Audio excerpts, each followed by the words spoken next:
Good evening. Welcome to the launch of the Royal Society's Disability Technology Report. I'm Sharice Johnson.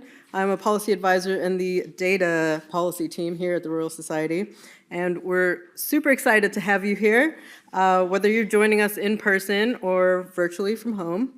If you're here, I hope you've had a chance to enjoy a mocktail or champagne and check out the exhibits, but if not, there will be time for all of that after the panel discussion.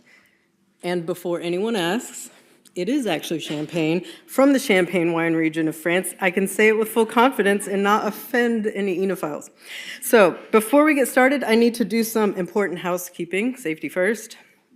In the event of a fire alarm sounding, please do not stop to collect your belongings unless they're absolutely vital. Vacate the building via the nearest sign, the nearest fire exit sign.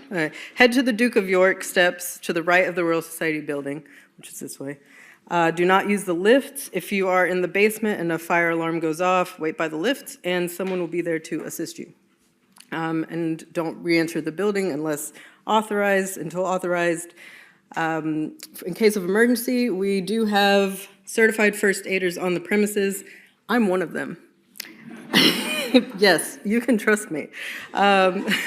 Smoking is not permitted in the building, but if you must, you can do so outside. There are stairs and a lift to the toilets on the lower ground floor. There's one accessible toilet and one changing room on the lower ground floor, and if you need assistance, event staff are available to assist. They're all wearing badges that say help or red lanyards if they work here at the Royal Society. There's also an accessible toilet on the ground floor behind reception that requires a pass. So if you need a pass, the lovely folks at the registration table can give you those. And generally, if you require assistance, the event team are here to help, and just, don't feel bad. Ask us for help. That's what we're here for. We just want you to be comfortable and happy. So importantly, the Wi-Fi is not up there anymore, but the Wi-Fi network is RS Public, and the password is Newton plus Apple. There we go. If you have any questions throughout the evening, please find one of the event team staff, and we're happy to help you. And let's move on to the fun stuff now that I've done all the important but slightly more boring stuff. We've got a short film premiere, a fantastic panel discussion with Q&A, and a presentation of the report recommendations. But first, we have opening remarks from Professor Alison Noble, the Vice President of the Royal Society and Professor of Biomedical Engineering at the University of Oxford. Please welcome Professor Alison Noble.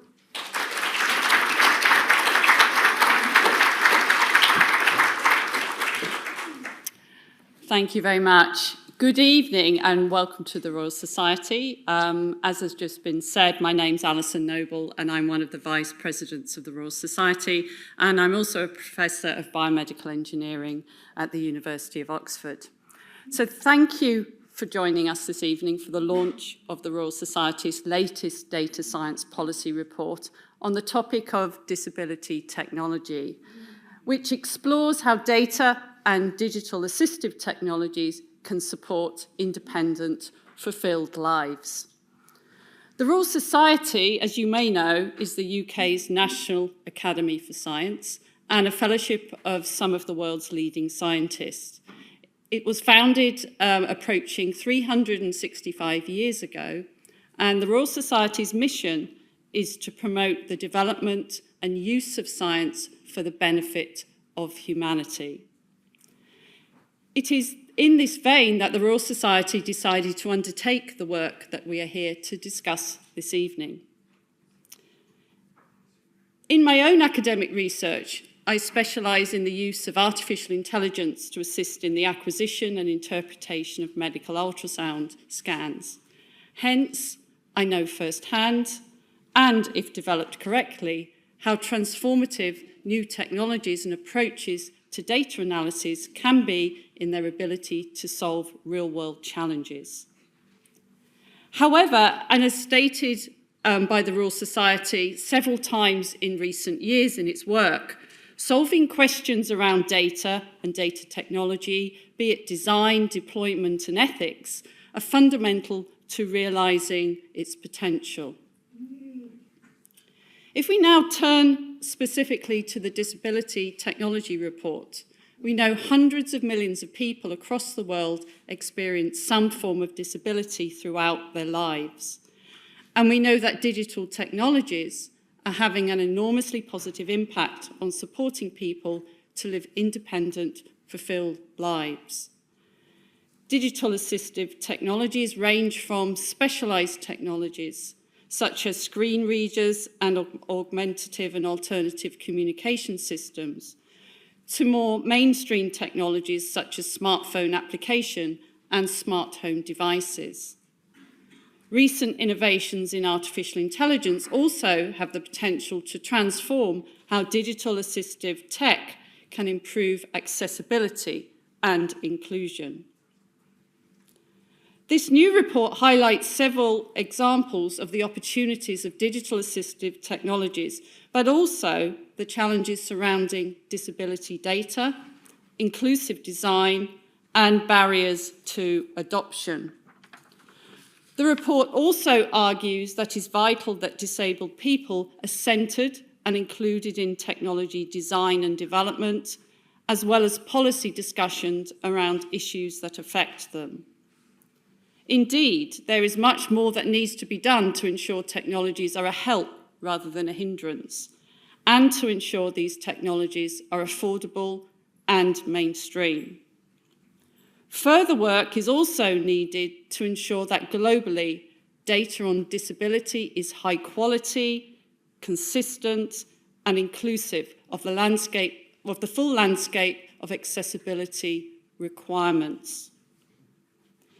It is for this reason that this new Royal Society report recommends a shift in how national statistics bodies collect data on disability, to focus on functional challenges and limitations across populations, rather than solely focusing on disability identity.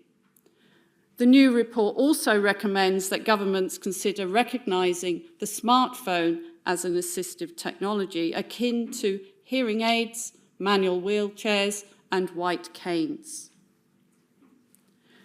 We know for the report to achieve its full impact, it will require insight and action from all of us here today. I hope the report and this evening's discussion gives you an opportunity to reflect on your own work and what actions we all need to take to ensure that digital assistive technologies have a positive, transformative effect on our lives. Finally, I'd like to make a few brief comments and acknowledgements. A list of key people who've contributed to the report appears at the end of the report, but I want to especially thank the Royal Society Data Science Policy team for their hard work in taking this project from concept to today's report launch. We are also fortunate this project has been guided by an international expert steering committee chaired by the eminent statistician and Fellow of the Royal Society, Sir Bernard Silverman, who will be speaking later. Many of the members of the Project Steering Committee have lived experience of disability, and many disabled people have been involved in shaping the report through surveys, research, and focus groups. So thank you, everyone, either if you're here today, you're online, or if you're absent as well. And I will end with a quote by Dr. Vince Cerf, who's co-inventor of the internet and another fellow of the Royal Society involved in this project.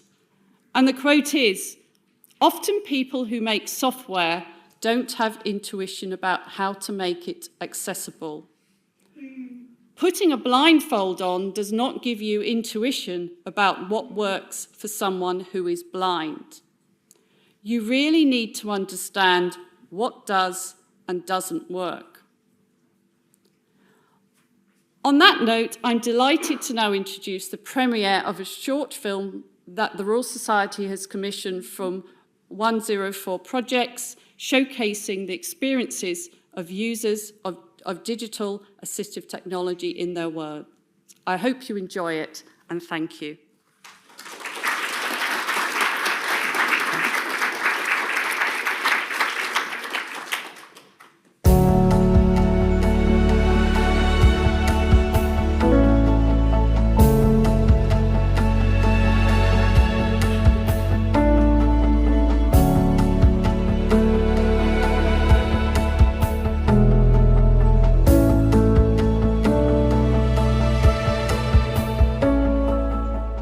It would help to have access to a speech and language therapist yearly for reviews on technology as it changes all the time. Let's show them the world. We do all the things that you can practice, rehearsal, concert. How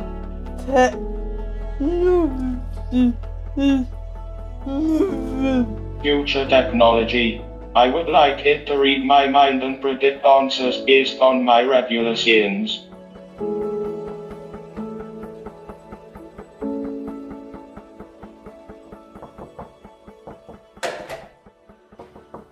Hello, Phoebe. Hi.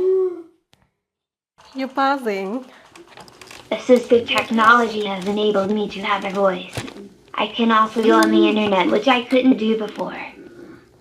So Phoebe uses her her head to type.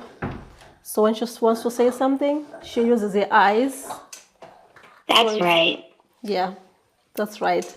So she uses more of an eye gaze to type whatever message that she wants to say or communicate. And when she's driving, do you want to show us how you drive, Phoebe? It's almost the same technique.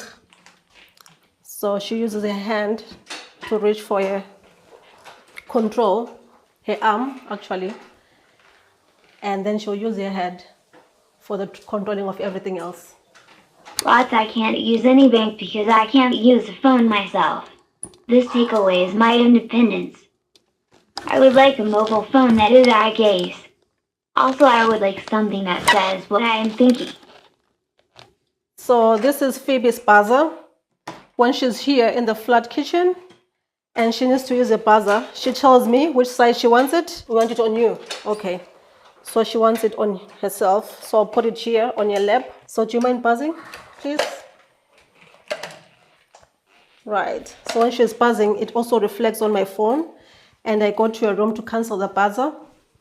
So when I cancel the buzzer, it simply means that someone is in her room and attending to her needs. So Phoebe is actually currently attached at Dementia Alton Friendly. Is it the correct name? Or I usually exchange it. Dementia Friendly Alton. So where she goes there every Mondays between 10 and 2 o'clock. So basically when she gets there, where the elderly are with dementia, and some are volunteers there. So she's a volunteer. She's one of the volunteers. We go there every Monday. Phoebe has this particular lady who is a friend. She actually gets excited when we talk about her. So she normally helps that lady with whatever assigned task that she has. Funny. She is very funny, right? Yeah, she likes it because that lady is funny. I am unable to use my computer outside because it stops the eye gaze working. For my school, I think they can make things like this cheaper.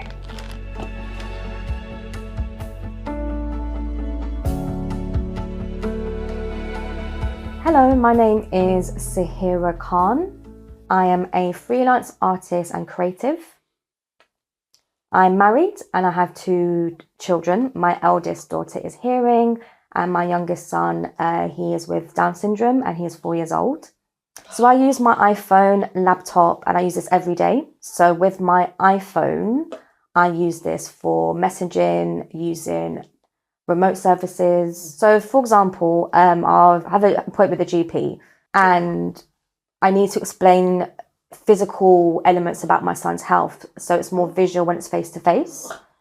But if I've gone to the hospital for an audiology, then I could use the remote services. I may not need an interpreter. But if it's linked to a physical check or anything linked to physical health, then I would use remote. So I think it really depends on the situation. The big barrier is when there's no Wi-Fi connection, or I have no data. That's really difficult to access anything. And that's what I need. I might not have insurance for my iPhone or my laptop. And if it is damaged or broken, I know it's quite expensive to get this repaired. Also, to use the remote services, you have to pay for that, and that can be expensive as well.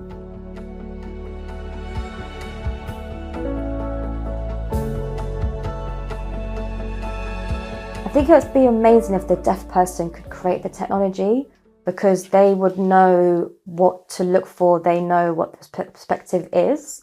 If it's a hearing person creating the technology, the hearing person needs to understand what are the needs of the deaf people, what are the access needs. You know, I always imagine if I was stranded on an island, what would I do if I didn't have technology to support? So my awareness with iPhones and access is through the deaf community. So through the deaf clubs or through family members, deaf friends, they might mention about this new technology. I'm like, oh, that's really, interesting. Sometimes in the community, we'd share information about apps. So for example, about Sign Video and Sign Live, people would share that around, or different remote services, just general, if there's any new information, we share amongst ourselves.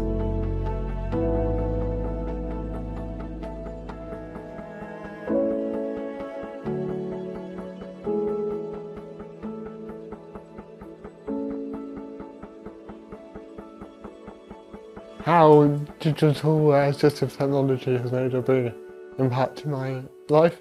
I would argue it's the other way around. The less I notice the digital assistive technology, the better. And it's so integrated into my life, I don't really notice it. In the sense that I just do my emails or I just do my meeting. I only really notice the technology when it doesn't work. And like all technology, it has its moments. Swipe up. Swipe up. Without the digital assistive technology, my day would look very different. From literally the first thing I do is turn my lights on with my Alexa. At school, tech was seen as like this silver bullet for my education, and that all my problems were going to be sorted by just using this new computer program. I had like a writing session at school when I was at primary. We'd do it every morning. It was like 2 hours of writing. I'd have to write a story, or I'd have to write a newspaper article, or whatever the thing was. And they'd want me to use their latest, whatever the program was called at that time. I wanted to write as much as everyone else. I'm perfectly capable of verbalising a full-length story, but on this computer, I couldn't write enough. I was so slow, and then I'd get told off for not writing enough.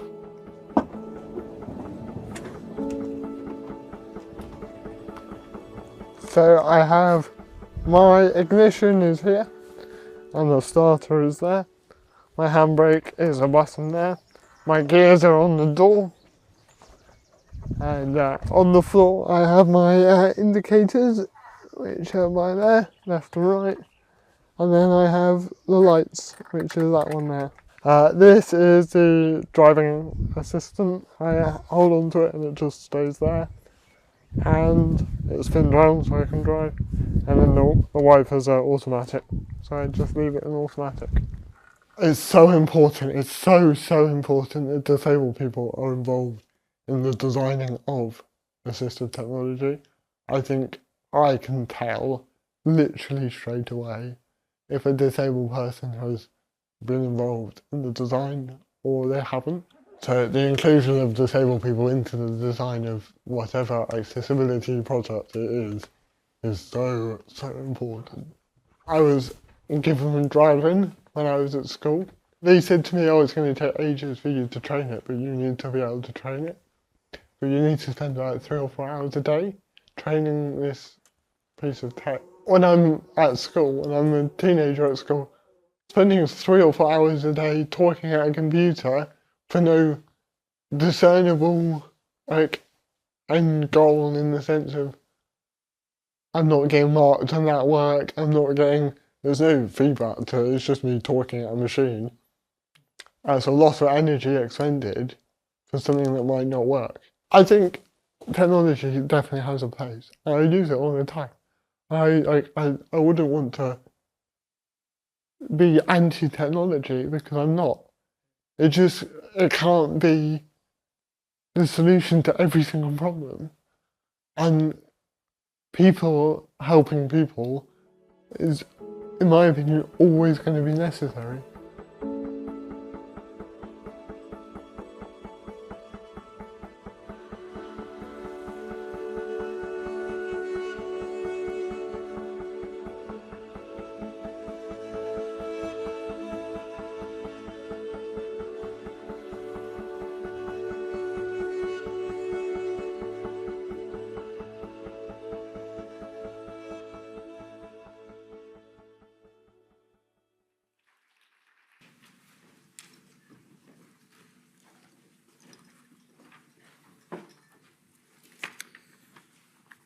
Good evening, everyone. My name is Ariq Chowdhury, and I'm Head of Policy for Data and Digital Technologies at the Royal Society. And I'm joined by Dr. Mahi Hadalupas, Senior Policy Advisor in our team.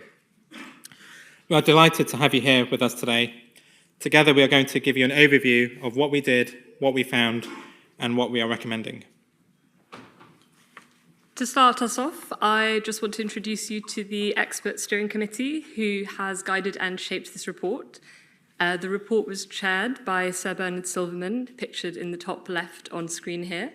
He is a Fellow of the Royal Society, an eminent statistician, who has previously served as the President of the Royal Statistical Society and currently chairs the National Statisticians' Methodological Assurance Review Panel.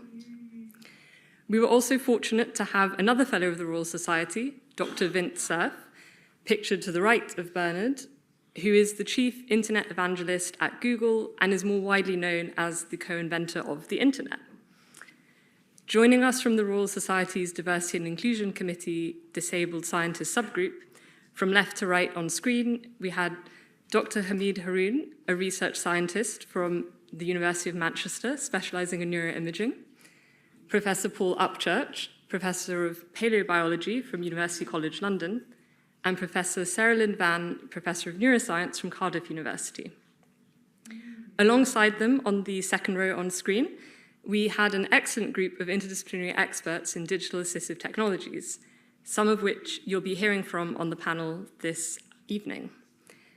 First, on the left of the screen, we have Professor Kathy Holloway, co-founder of the Global Disability Innovation Hub, Professor Jacques Fleuriot, Professor in Artificial Intelligence from the University of Edinburgh, Professor Mike Wald, who leads research on accessible technologies at the University of Southampton, Mr. Pratik Madhav, CEO of the Assistech Foundation, and Dr. Louise Hickman, Senior Research Associate at the Minderoo Centre for Technology and Democracy.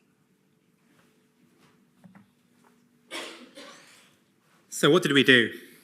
To understand the views and experiences of disabled people, we worked with the Research Institute of Disabled Consumers to conduct a survey of 800 UK-based disabled people, as well as focus groups with UK-based digital assistive technology users. To understand general public opinion on these technologies, we surveyed a nationally representative sample of 2,000 members of the British public.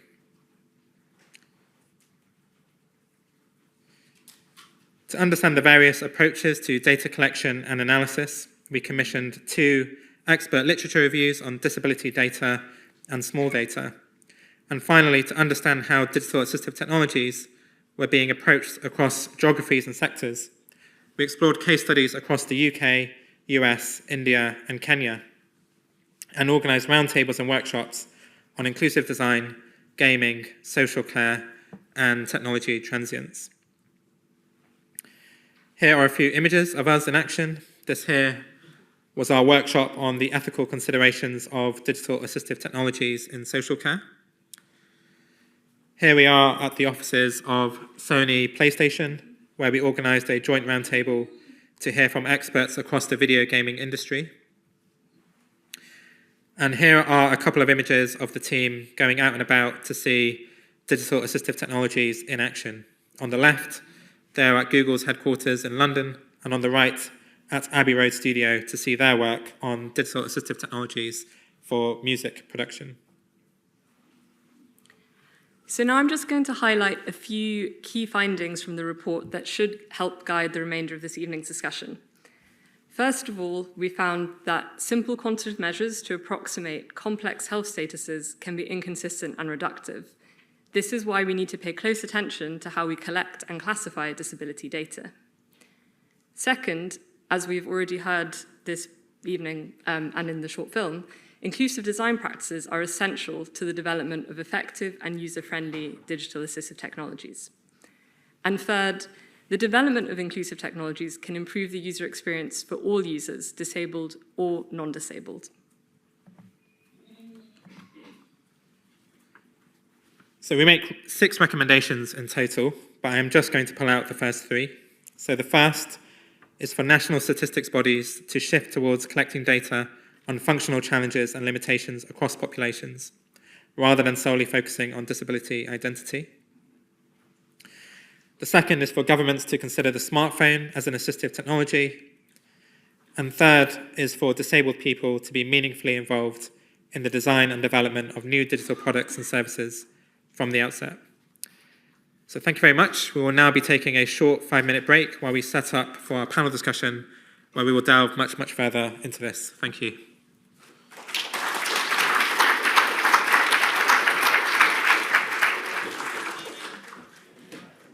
All right, well, welcome back. Now we have our panel all set up to go.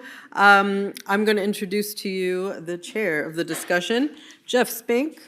Jeff is a disability and accessibility consultant with a particular interest in technology. He is a retired journalist and former broadcaster for the BBC, where he spent over 2 decades as a journalist for BBC World Service and as the age and disability correspondent for BBC News. Jeff is an accomplished public speaker and ardent campaigner for issues that affect the daily lives of older and disabled people, and for those who, like himself, have been affected by the drug thalidomide. He is passionate about examining the ways in which technology can improve quality of life, independence, and dignity for people. In his spare time, Jeff is an avid writer, aviator, and world traveler. Take it away. Thank you very much.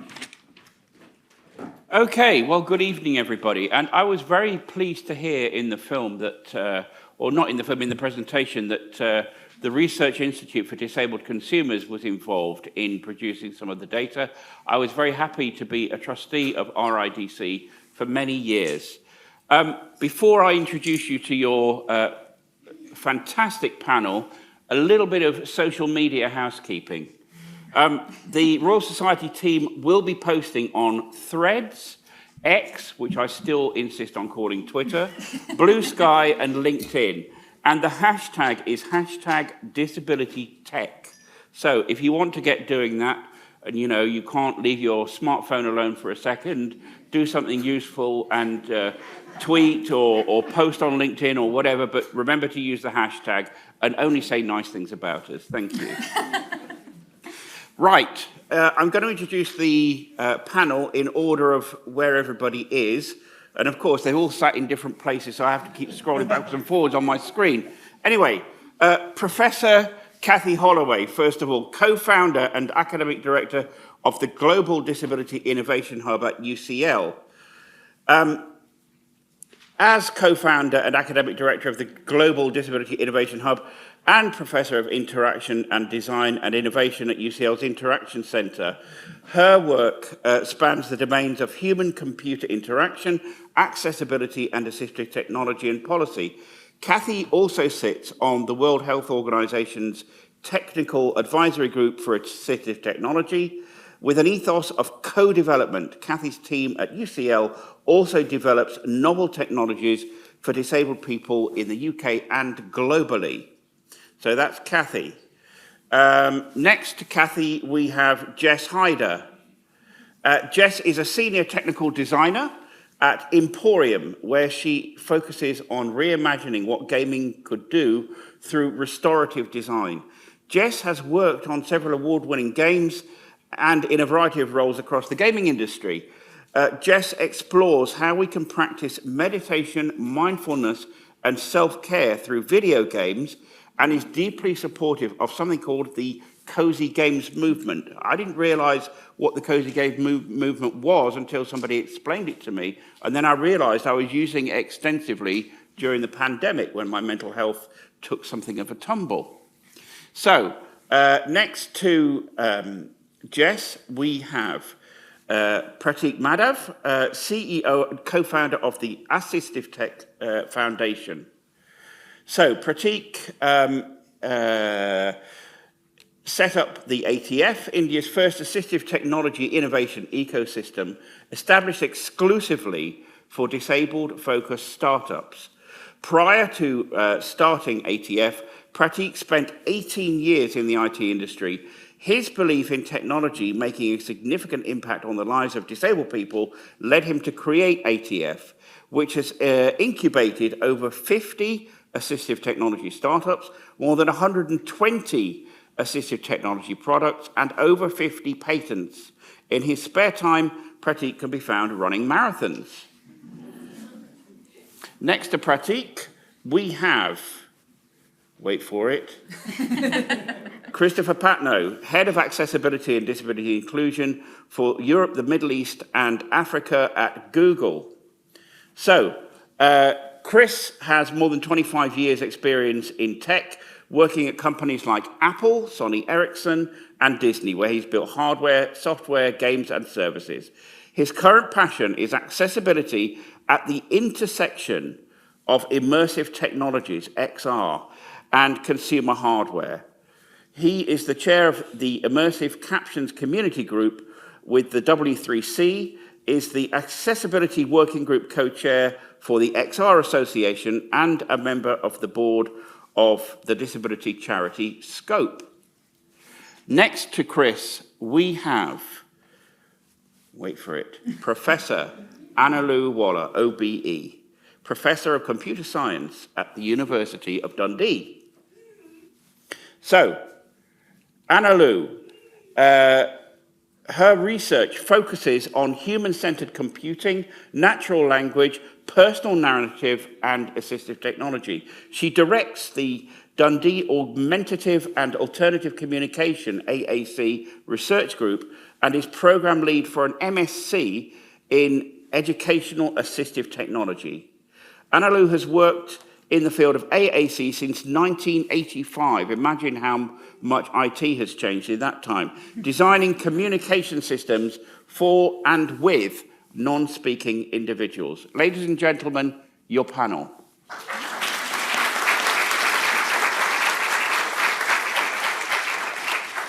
So, just to get everybody, to get the ball rolling, I would like to ask the first question to all of you in turn. What's your favourite assistive technology and why? Analu. Well, you did mention that I've been in the field for a very long time. So I thought I would mention sticky keys. And a lot of people are able to type because of a mainstream accessibility feature in all operating systems. And I wish we had more of that. So mine is one that is not really something people would consider assistive technology. For me, it's a feature that brings people together, and it's called Guided Frame, which is a feature on our Pixel phones. It uses computer vision and machine learning to recognize where your face is in a picture. And what I love about it, the idea came from one of our program manager's son, who was a blind sports kid, and he wanted people to take selfies of himself doing sports. Couldn't figure out how, and as a hackathon, we built a feature. The Pixel team loved it and added it as a selling point to our Pixel phones. Sure. Pratik. I think hard to pick one. I know, it's difficult, isn't it? But I think for me, what's inspiring is the voice control technologies like Apple Voice Control and Access from Android, because I think what it's doing is reimagining the world for people who have limited mobility, giving them access to smartphones, computers, smart homes as well. I think that reimagination in this world is quite inspiring for me. Thank you. Jess? For me, I've got something that's maybe a little bit surprising and unexpected. Pokemon Go. So stick with me on this. I was chatting with a couple of the members of the Blind Burners at Scottish Games Week. So the Blind Burners are a group who campaign for accessibility across the creative industries. And I was chatting with a couple of their members who were telling me how they navigate around Edinburgh. And they do so using Pokemon Go, which is effectively a high contrast version of Google Maps. Yeah. And particularly when navigating on buses, they said they knew which stops to get off at by how many Pokestops or how many gyms they had passed. And they had it memorized for this is how many I need to if I want to go to work, or if I want to go home, or if I want to go meet friends. And I just love that it just kind of highlights that digital assistive technology can just be so much broader than maybe what we initially think. I can't beat that. At least something different. So I actually, personally, for me, it's my noise-cancelling headphones. But more generally, in my world of being like going around the world and seeing things, my PhD was in wheelchair biomechanics, so I have a love of wheelchairs. And there's a company in India, who Pratik will know, that are making a third wheel that you add onto your wheelchair. So that's fine. You'll see them at the back of this room. That's great. But they've also adapted it so that the entire wheelchair becomes like a household mobility device. So you can also use that third wheel as a sort of scooter, as well as, and I think that idea of having one assistive technology that's shared is something that we don't do very often in sort of traditional Western worlds, whereas frequently when I'm in Asia and Africa, I see this design lens of something that is shared, whether it be in the family or within a community. And so I love that wheelchair. Do you think it's sort of commercial competition that mitigates against that then? I think it's that and our individualist neoliberal framing of the world. Yeah. But yeah, but yes, I do think that. Lovely. And I think if I can express an opinion here, I thought very long and hard about the answer to this question. And I think in the end, it's my smart speaker, partly because I love voice interaction, but mainly because it enables me to do so many things in my house: close the blinds, turn up the air conditioning, turn up the heating, play some music, play a radio station. So many different things in my house get sort of centered into this hub. And it's low cost, relatively speaking. I saw somebody with a similar setup about 15 or 20 years ago, and it cost them £30,000. And, you can now go to your local electronics store and probably do what that could do for a few £100s.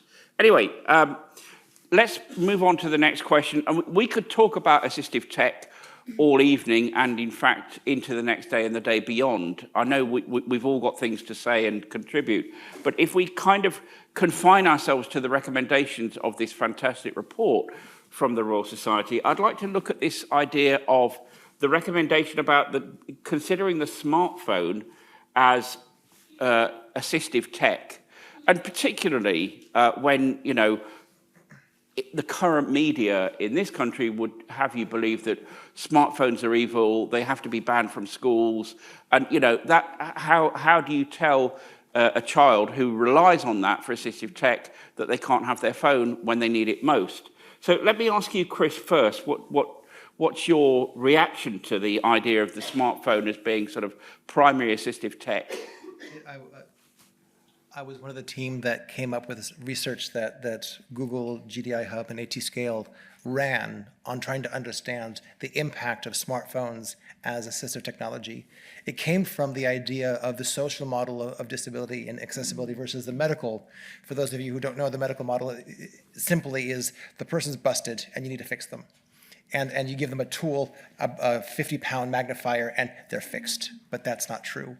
So when Kathy and Pascal and I talked about, I thought the smartphone, even if it's 50 pounds, can do a whole lot more than just a magnifier. So if you have the ability to magnify, but you also have the ability to do mobile banking and get a job and watch YouTube, good grief, and become a more productive person, not just a person in society. So for me, the smartphones as assistive technology leans into this idea of the social model where the person isn't broken. It's the interaction of their abilities and the society and culture around us is what's causing the disability. And these smartphones can be that bridge. Kathy? So fully agree with smartphones, and I think we can go beyond it to tablets as you're using being an assistive technology. There's work we're doing in Ghana alongside Google as well on trying to make language models more accessible. So trying to collect African language models of atypical speakers and then embed those into large language models so that no matter what language you speak, whatever culture you have, you get to speak in your language. And the people that we've met where we've given phones and they've begun to use these just a smartphone, even in English, even though the thing we first tested was an English-American woman English. Didn't matter if you were an African man, you were going to sound like an English woman or an American woman.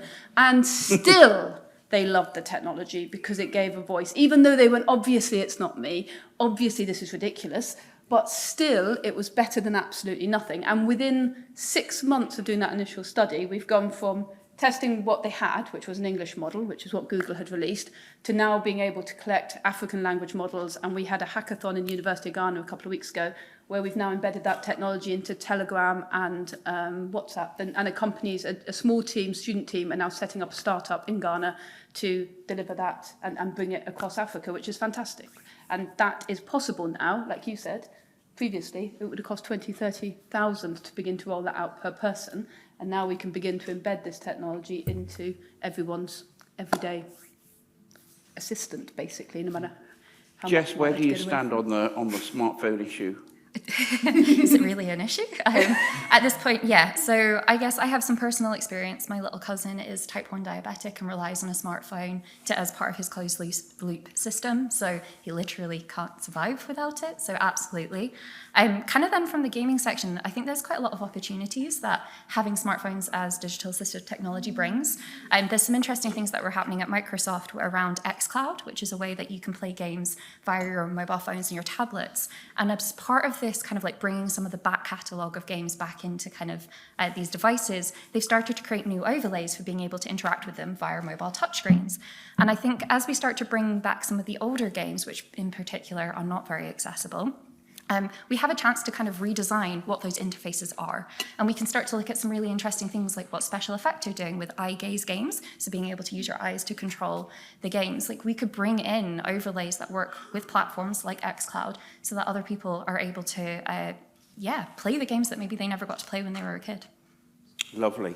Okay, well, if we move on then, and again, confining ourselves to the recommendations of the report to structure our discussion, and I should say, if there is a question you are burning to ask, there will be time at the end to ask that question, either from somebody with a roving microphone or via Slido, which we are also using this evening, and hopefully we'll get some good audience participation via that. But now let's go back to data, because that's another recommendation from this report.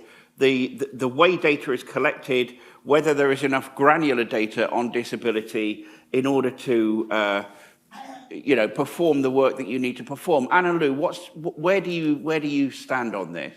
What difficulties have you encountered in the wrong collection of data, for example? To start off with, I'm a small data person. I work with people with complex disabilities who are very heterogeneous, and it is very, very difficult to make any statistical conclusions from small groups. The problem I face is looking at how AAC technology can benefit from large data models. And I do not want to sound like the common general person in the street. I want to sound like me. And we need to be very careful about looking at these small groups on the fringes. And again, thinking of the social model, we're not trying to normalize people. We are trying to support them to be the people they are meant to be.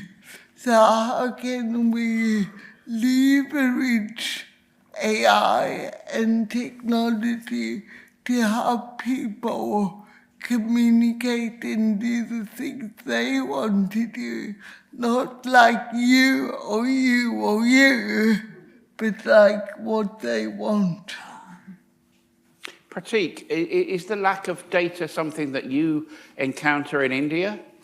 Lack of reliable data or the lack of properly collated data?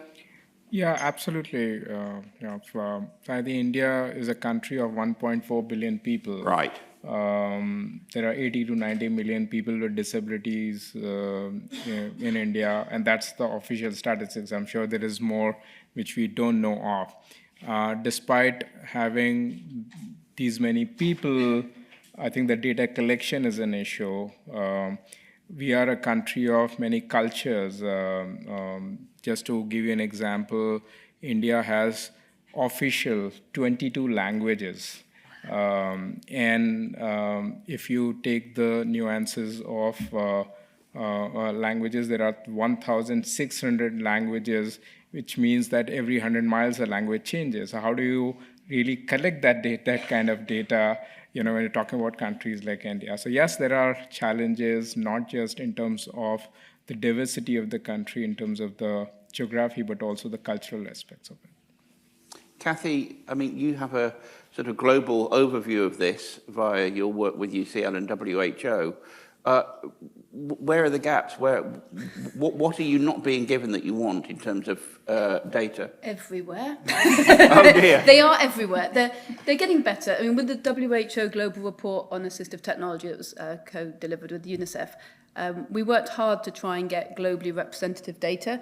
But once you try to get population health data, which Jamie at the back of this room knows a lot more about than I do, but Jamie's waving. We call her the wizard in our group. But she would be able to tell you, or they would be able to tell you a lot more about this than I. But we do now have data, roughly, about, say, how many visually impaired people there might be, how many hearing impaired people, mobility impaired people. But as everybody on this panel knows, and pretty much everyone in this room knows, each visually impaired person's not going to be the same, each hearing impaired person's not going to be the same. And obviously people have multiple co-living disabilities or impairments, and most of us will have mental health impairments that co-live with physical or sensory impairments, and all of that gets lost when you do something like a population health survey at a high level. And whereas when we work at a local level or with very small data sets, we get these beautifully rich data sets, wonderful examples of accessibility and inclusion. Like somebody, we recently went back and retrained all of the WhatsApp messages that she had from voice messages, and 11 labs gave us a free license of their technology. And this woman who comes in, Yvonne, has been co-designing technologies with our students for 5 years now, and she's now lost her voice through motor neuron disease, and she did her vows in church that was really important to her on her 25th wedding anniversary through her original voice, which would never have been possible before, and is certainly not possible with some sort of aggregated data set from across the UK. So we need both, and we need connections, and science can help us, maths can help us connect these dots, but we need better data sets to start with.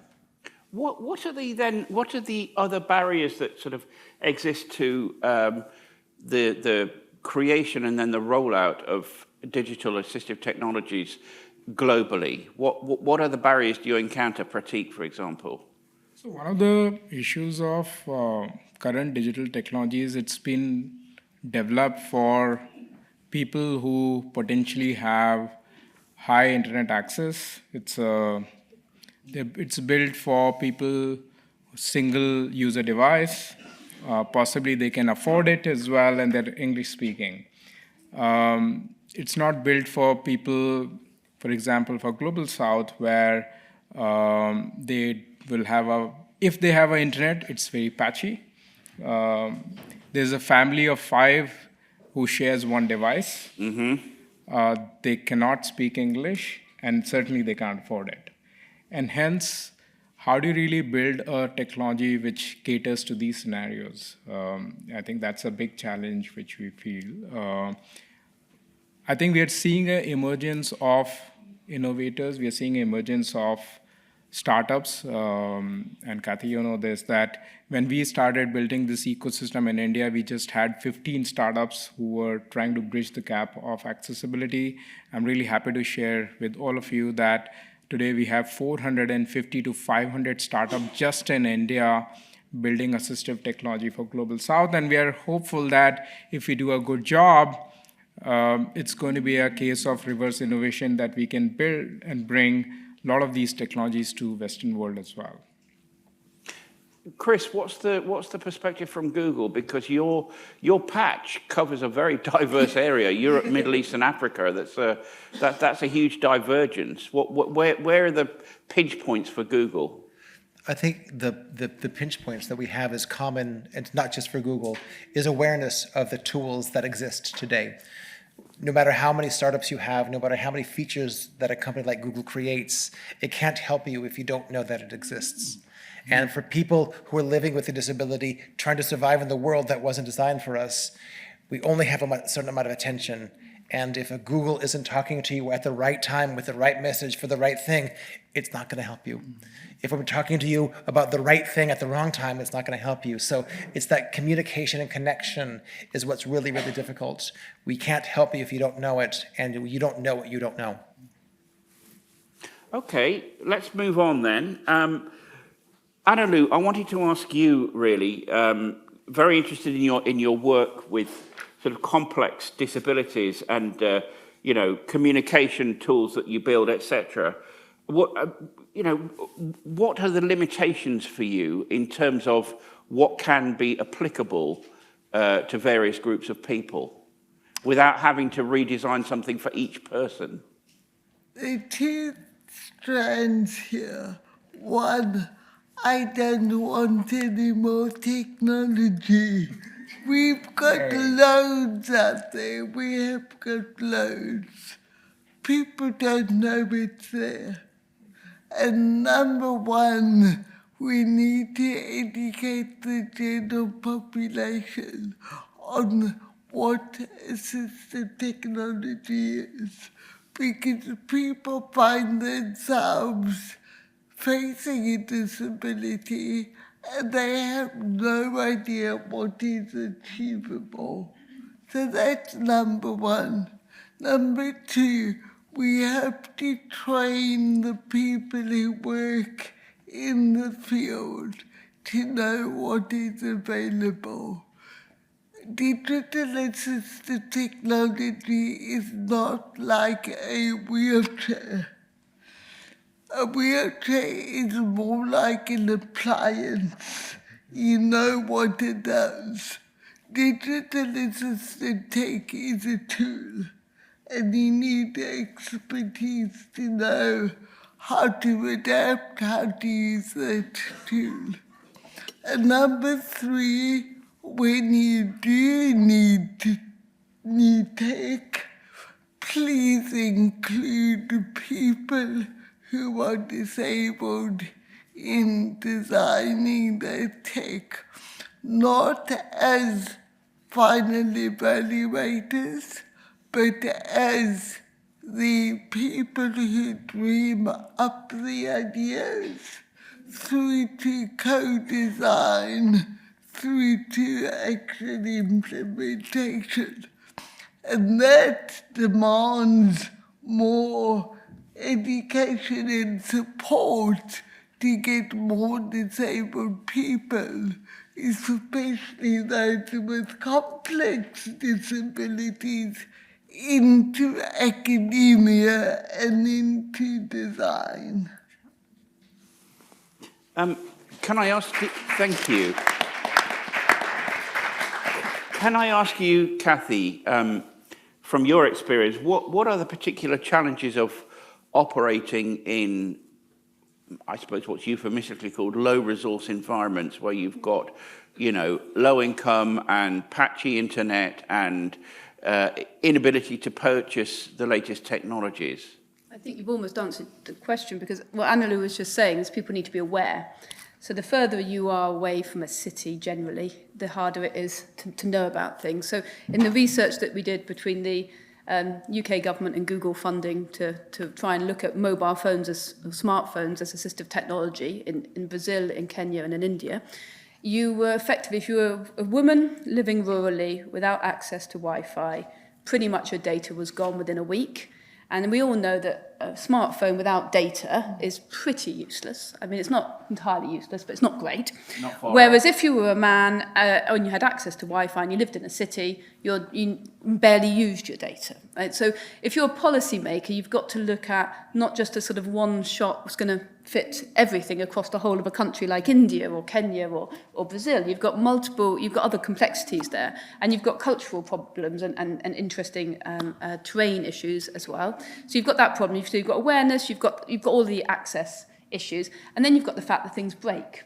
We all know things break. But when we first did that study, Christopher, how many people told us people would steal the phones, they'd sell the phones? We can't do the study, people would sell the phones. And I said, well, if they sell the phones, the study's done. It's not useful. It's not an assistive technology, but at least we'd have the answer, right? We'll have the answer. Like, we won't be sitting here in 5 years' time asking the same question. We'll at least have some data. Nobody sold the phones. Everybody continued to use the phones. I think we had 3 losses across the entire study, all with police reports of them being stolen, because people really valued it. And they did amazing things. They went from basic human needs type stuff to becoming content creators. So as their digital skills improved and the amount of sharing on WhatsApp, people were desperate to share what they'd learnt. And so you've got these wonderful communities just creeping up, desperate to do more and wanting to do more.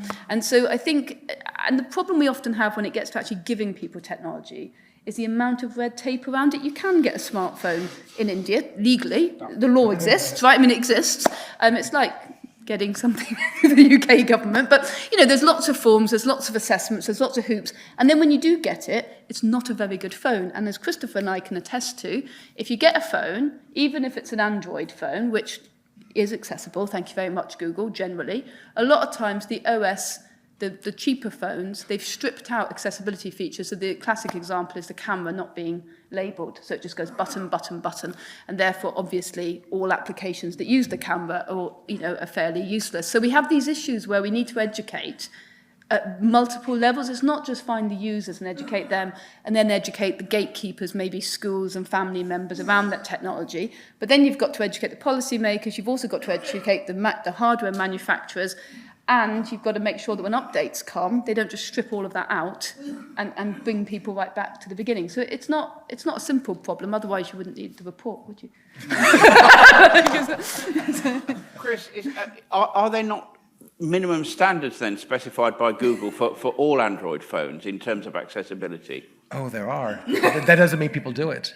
What we found in one of our situations is there was a company that shall remain unnamed. I don't want to name and shame, but they added a skin on top of the Android operating system. Right. And because the way the skin was written, all of our automated tests passed, but when you actually use it as a user, it was broken. And we didn't know as Google that this was possible. So now we are working with the manufacturers and with the teams that develop these tests to make sure this doesn't happen again.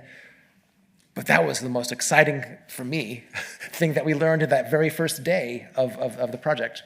And we had tried, right? So we got a phone from a friend of ours who was at the UN, Pascal, had taken the phone from Kenya back to Switzerland. It had gone in diplomatic pouch from Switzerland to New York, the United Nations in New York, and then had been FedExed across to San Francisco. It had then been checked for accessibility. We had then decided that phone was okay for the 800 people on the study. And then we got to launch day and realised on the morning of the launch, it's not Christopher, we've got a problem. This is not going to work.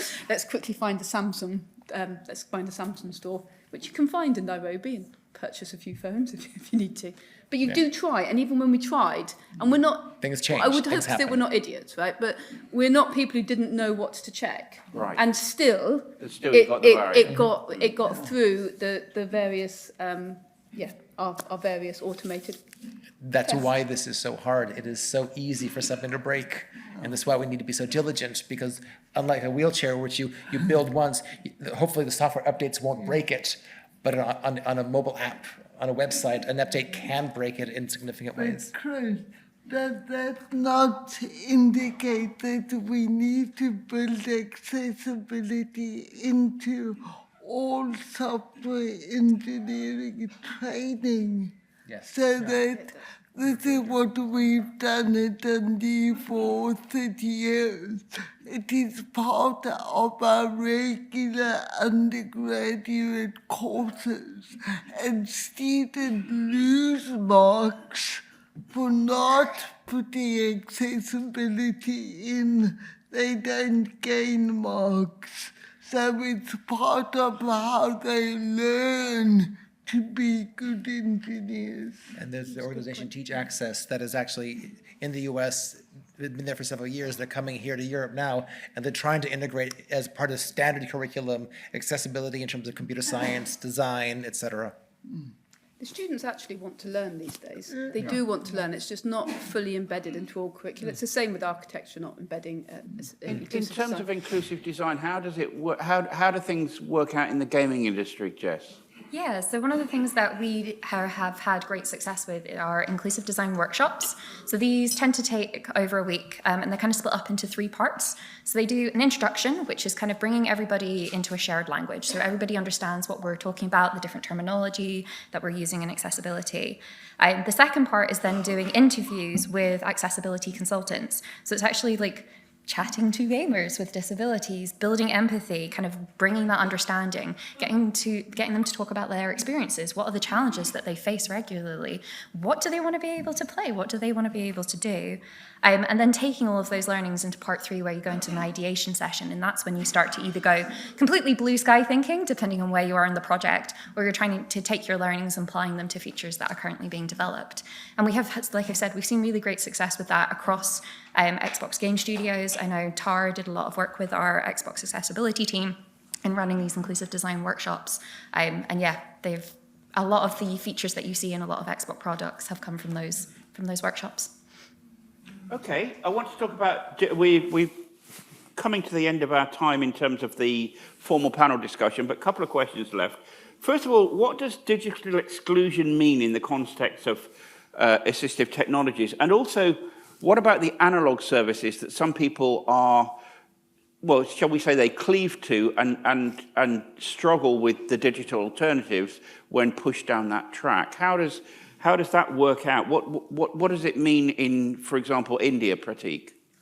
So I think digital exclusion is not a problem which is tech-oriented, I feel. It's just not a tech issue. I think digital exclusion is a failure of design, it's a failure of policy, and I think overall it's a failure of imagination, because if you're not including people with disability at a design time, and we talk a lot about co-design, we talk about iterative process of really checking whether a technology works or not. Then we are creating a technology which is fancy, which is really, really cool. I think world around us has changed so much. I mean, I remember a time when my father would go to bank to just withdraw 500 rupees, and I was just telling the Tariq that my daughter probably hasn't seen a bank. So I think world around has changed a lot, but when we are designing digital technology or any kind of technologies, it's only for limited people, and that's not right. Anna Lou, you must have some thoughts on this. Are there technologies you think that we should hang on to, for example, that people absolutely need to be members of society? I think people are excluded from digital innovation because number one, the gatekeepers for people who need folk to support them to access technology don't always see the potential in the disabled person themselves. So we have very low expectations of people with complex disabilities. And technology can be that key, but it's never the solution. It's a tool to help people access the potential they could be able to do.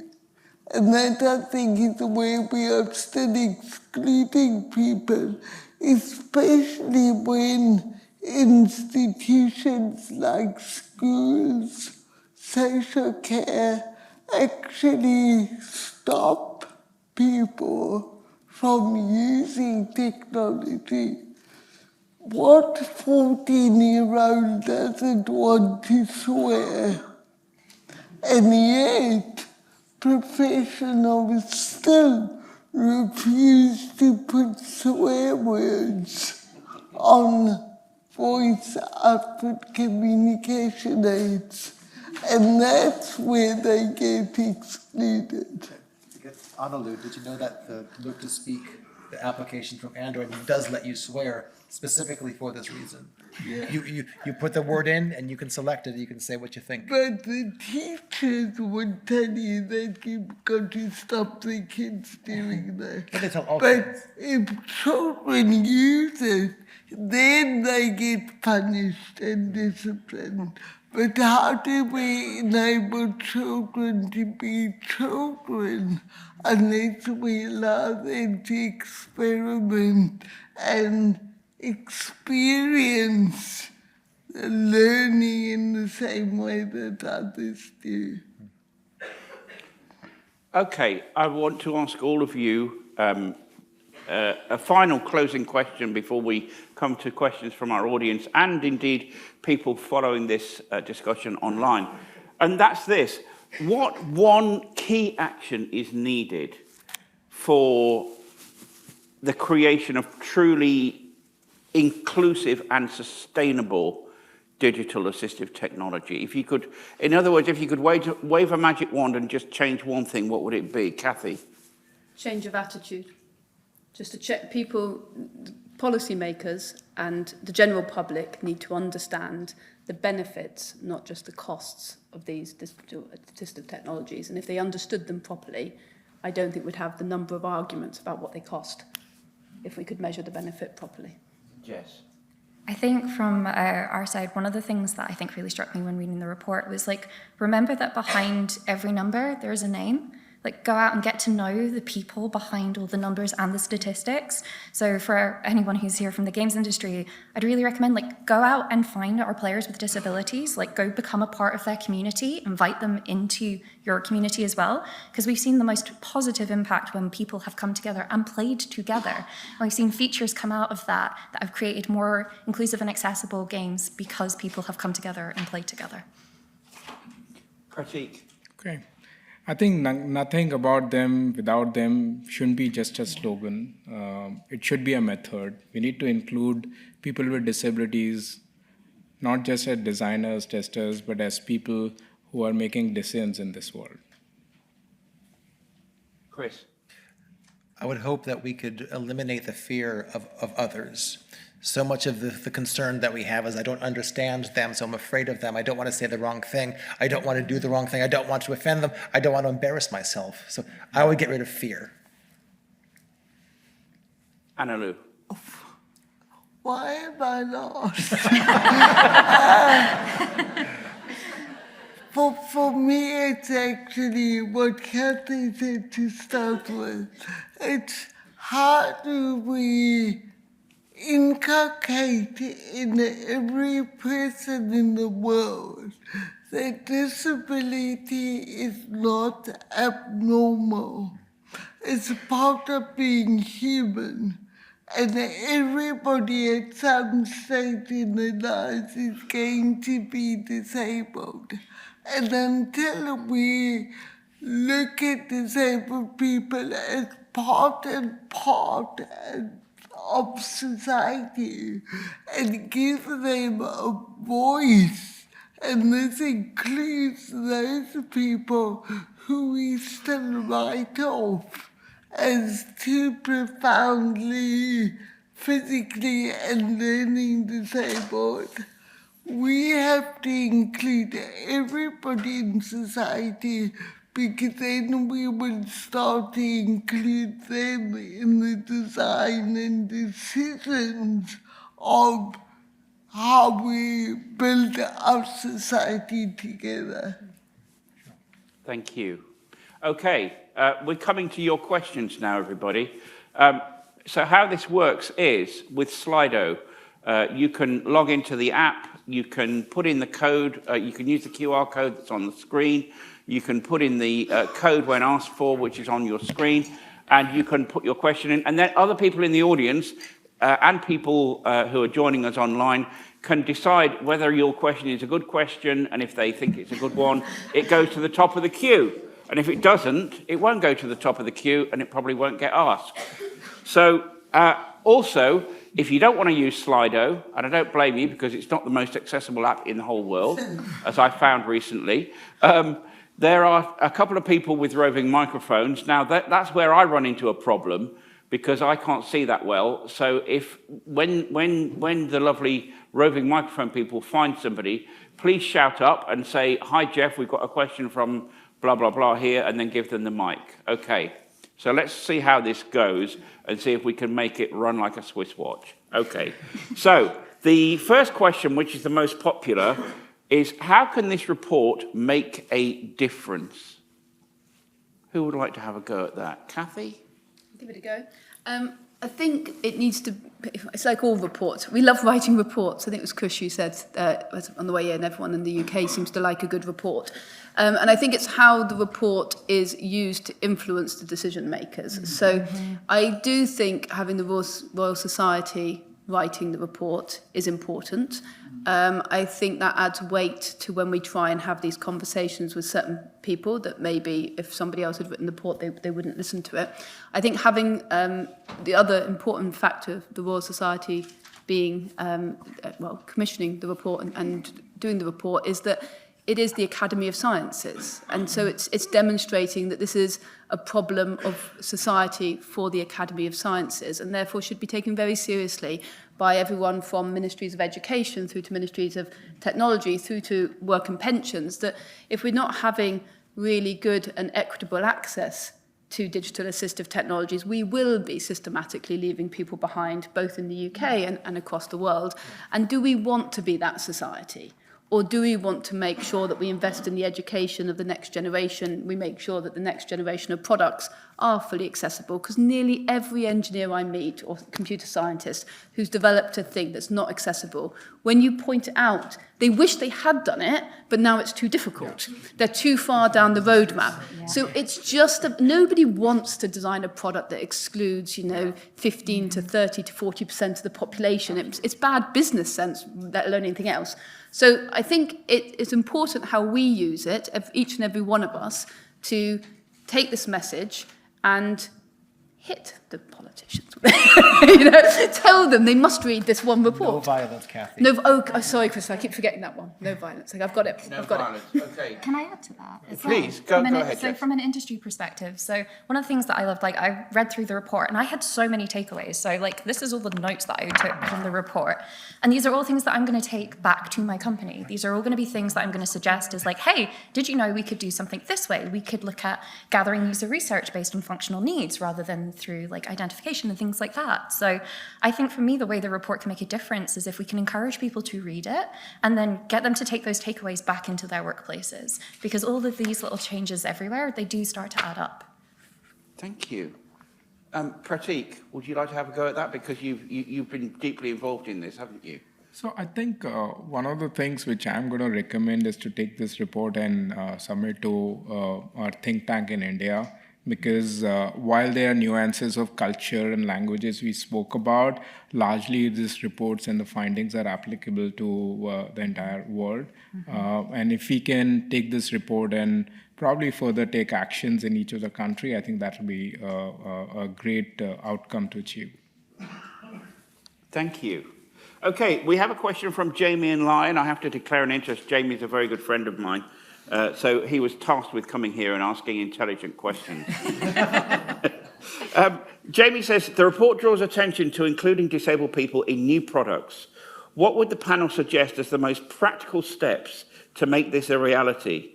What would they recommend for product companies to do to get started? Anna Lou. This is a big issue.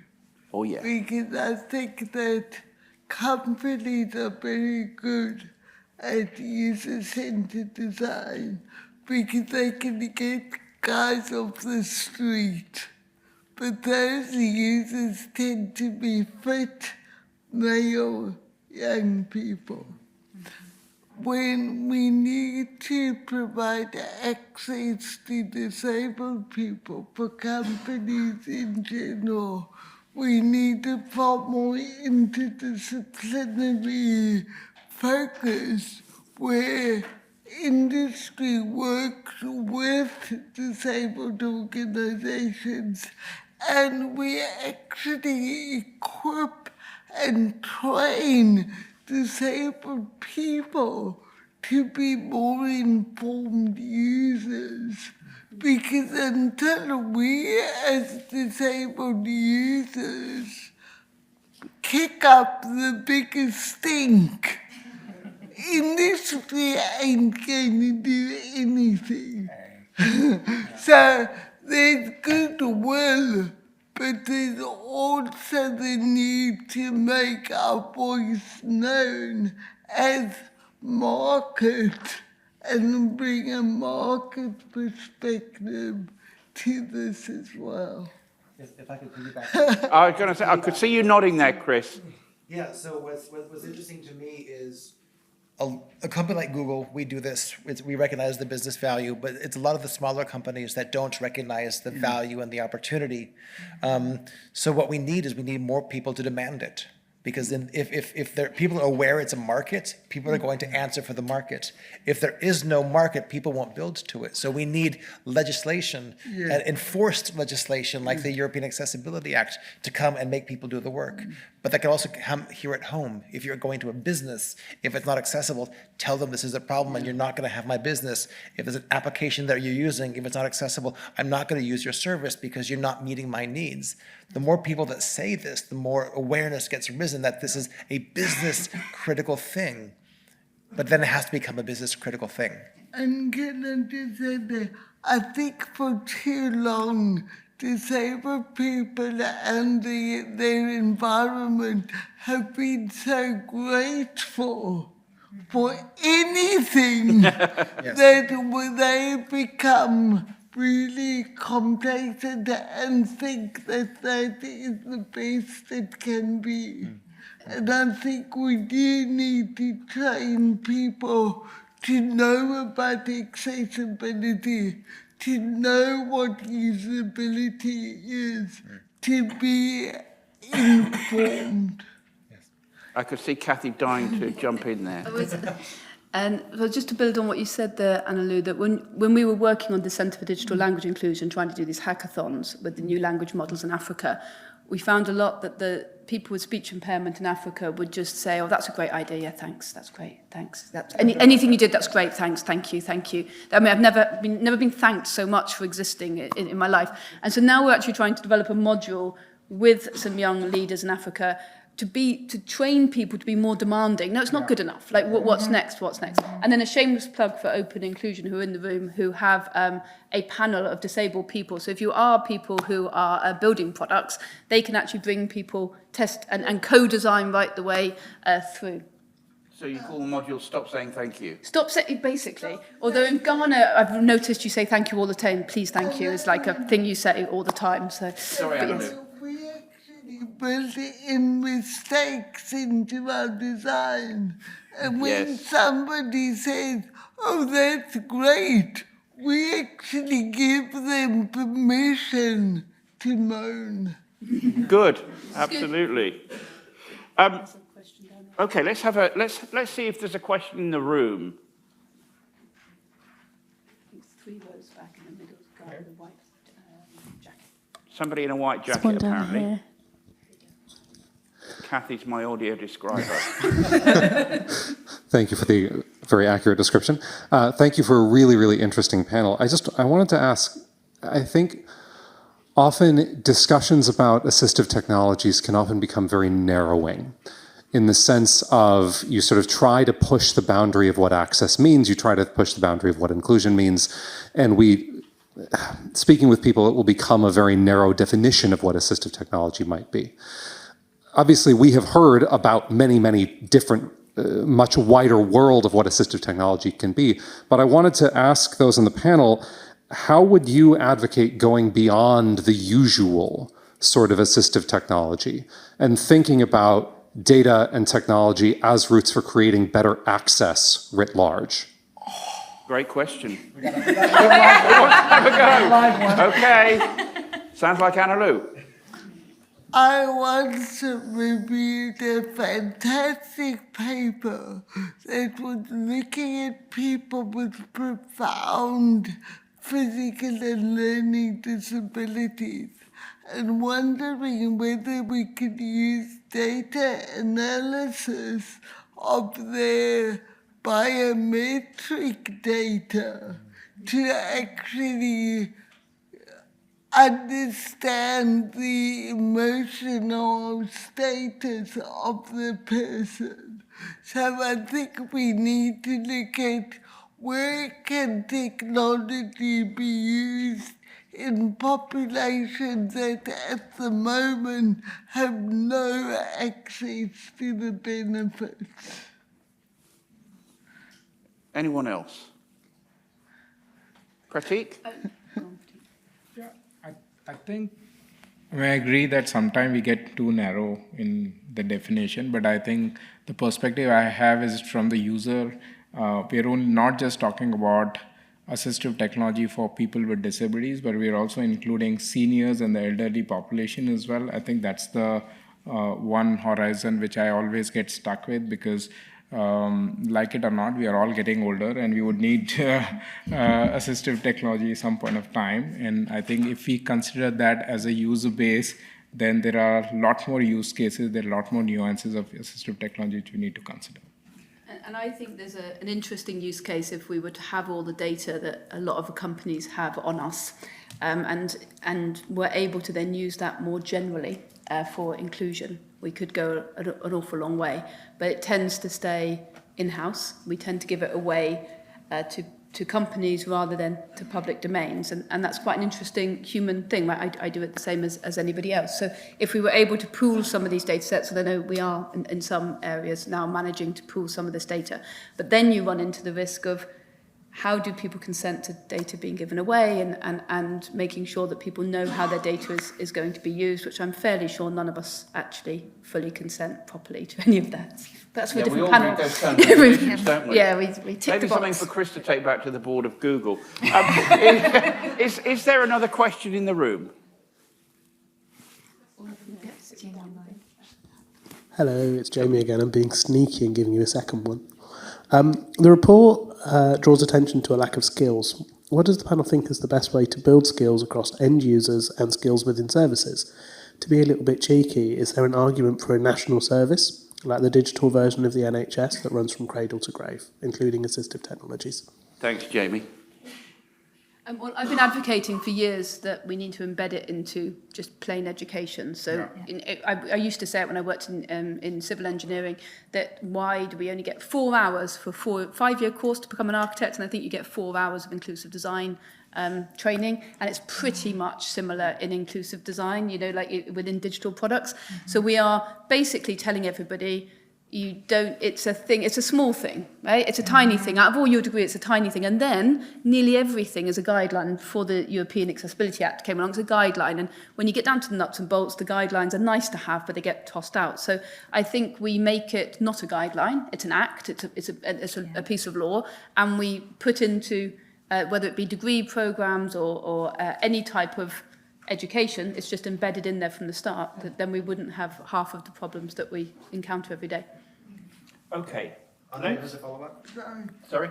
And this is something we've been working at, is how do we embed this in other programs such as medicine, nursing, teaching, social work. These are things that need to be in the regular curriculum across training. This is a corollary of what I was talking about in my first statement of awareness. If you don't know that's there, it can't help you. If you don't know how to use it, it's useless. So I completely agree. There should be a way for us to easily understand what is there and how to use it to make us possible to live our lives better. Can I answer that as well? Because I've actually seen some You of this start to come We've got in. about 50 seconds left. Okay, I will. Oh no, we did the countdown thing earlier, didn't we? Go for it. I've actually seen some of this start to come back into education. So I know that people who have graduated from Abertay University have gone on to become accessible consultants in the games industry, have gone back to Abertay to help inform the games programs and start to build that learning in really early. So when they start to do some of their games competitions like Dare to be Digital and things like that, people come in and talk about how are you making your game accessible? And we use that as one of the criteria now. So there's been this lovely loop of people have come out, graduated, and then are going back in to teach the new graduates, hey, this is industry standard, this is where we want to keep pushing forward. Excellent. We are out of time, ladies and gentlemen. I'm sure we could go on for another couple of hours. However, I would just like you to give a huge round of applause to our excellent panel.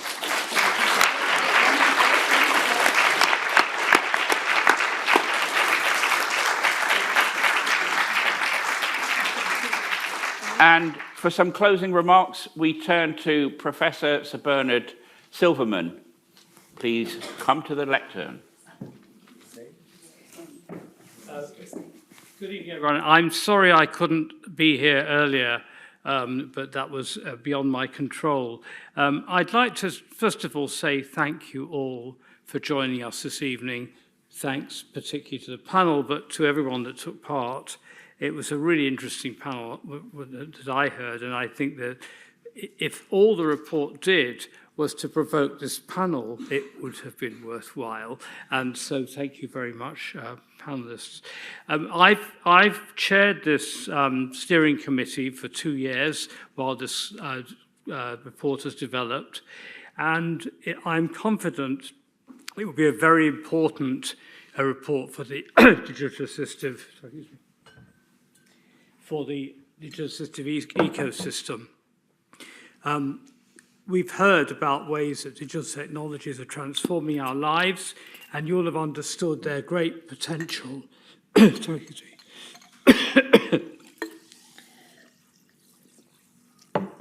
to improve accessibility and inclusion for disabled people.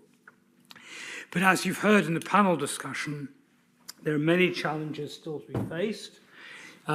Design, inclusive design, disability data collection, encouraging adoption, and the report and the panel make many recommendations on all these issues. The report's been shaped by many people over the last few years. So first of all, I'd like to thank my colleagues on the steering committee, whose time and expert guidance we've been so privileged to have. I'd like to thank the many experts, more than 100 of them, who've taken part throughout the project's various research activities. But I would finally like to say this wouldn't have been possible without the incredibly hard work undertaken by the many staff at the Royal Society, many of whom are here. And if I name people, I'll leave people out, but nevertheless, June Brawner, Arik Chowdhury, Maihada Lupas, Cherise Johnson, Isabel Magova, James Hannaford, Sumaya Zahur, Ella Maul, Ella Markham, and Nicole Mananshiku. And they've been a real delight to work with. I also want to acknowledge all the other teams at Royal Society, the events, AV, design, digital, the catering team, the press office, who've had to put up with my forthright opinions at one point, and everyone else who's made this possible. And of course, I'd like to thank Catherine Grenier and her colleagues at Attendable, because they particularly helped us make this event inclusive. Well, before you all leave, I'd encourage you to spend time with each other, because that's the point of these events, and with the exhibits, and enjoy the drinks and canapes and so on. And there's also the art installation, of course, from Christopher Samuel. If you'd like to work with us on the report recommendations in the future, or to speak to us about your work, please find us during the reception or send us an email. And there'll also be a feedback form, so please make any comments on that as well. Now, this launch is just the beginning, and our hope is that this report, in ways that we've already heard suggestions about, will be a useful tool for all of you. So for the people with the power and ability to make a difference through their ideas, through their influence, and through their actions. So please take a report, please give it to other people, please read it, please use it, and please enjoy the rest of your evening. Thank you very much indeed. Thank you.